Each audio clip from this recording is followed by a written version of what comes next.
বেশ কয়েকজন এই আমি যেখানে দাঁড়িয়ে আছি সেখানে ঢুকে এসে এই জিজ্ঞেস করছিল কে কন্ট্রাক্টর নেই, মিস্ত্রিরা একটু কাজ করছিল, ওই সিমেন্ট বালি তাদের কাছ থেকে নিতে হবে, এই ধরনের কথাবার্তা আর কি। Naturally aggressive.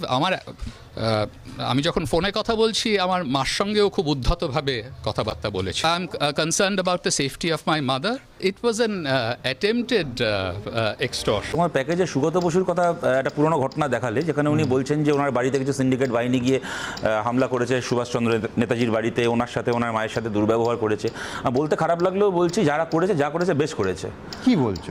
এই কারণে বলছি, আপনি ভাঙড়ে গিয়ে বলবেন আরাবুল তাজা নেতা, আরাবুলের সংগ্রামী অতীত আমাকে অনুপ্রেরণা দেয়, তো ভাই আপনার ভবানীপুরের আরাবুল যখন আপনার বাড়িতে আসবে তাকে গালাগাল দিয়ে লাভটা কি? আপনি ভাঙড়ে আগুন লাগিয়ে ভবানীপুরে শান্তিতে বাস করবেন? ওইসব হবে না। যদি আপনি ওখানে আগুন লাগান, সেই আগুন আপনার বাড়ির চৌকাঠ অব্দি পৌঁছাবে। যা করেছে বেশ করেছে আপনার সঙ্গে। আপনাদের মতো লোকেদের জন্য বাকিদেরকে ভুগতে হচ্ছে।